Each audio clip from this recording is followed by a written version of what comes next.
En pleine campagne électorale, Gabi Horn reste déterminée à poursuivre ses investigations.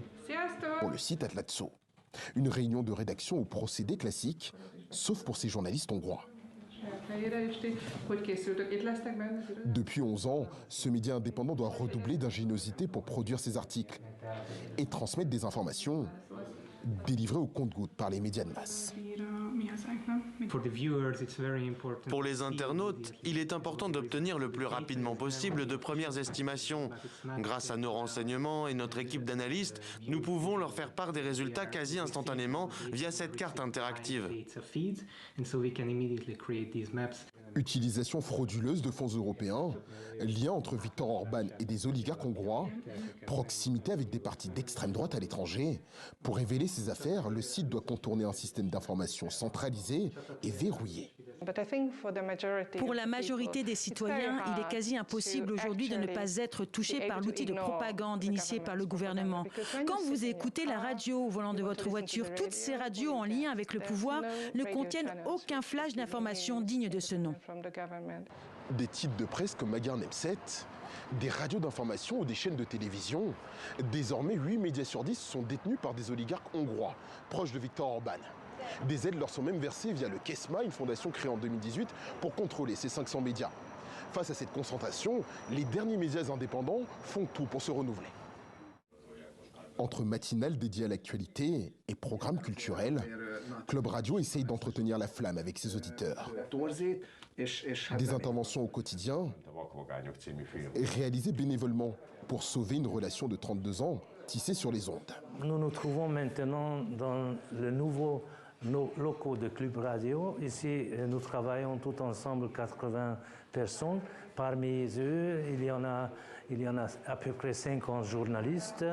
Après une première suppression de leur fréquence régionale et une chute de 90% des revenus publicitaires en 12 ans, Club Radio s'est vu retirer en 2021 sa licence d'exploitation à Budapest. La première méthode dans cette guerre contre la média libre était la guerre financière.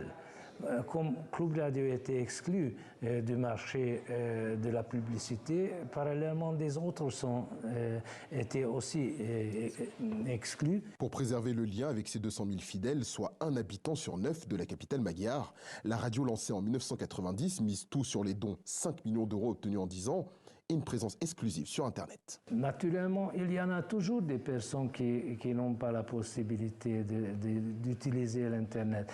Mais je pense que ce n'est pas le plus grand danger. Un danger plus grand est qu'une grande quantité de la population n'est pas intéressée dans notre vie commune, pas seulement politique, mais en général. Pour renforcer cette proximité avec la ruralité et court-circuiter la parole gouvernementale, un concept d'un nouveau genre émerge, les médias sociaux. Un tour de la Hongrie, plusieurs semaines durant, avec une émission réalisée chaque jour dans une ville différente pour donner la parole aux acteurs locaux.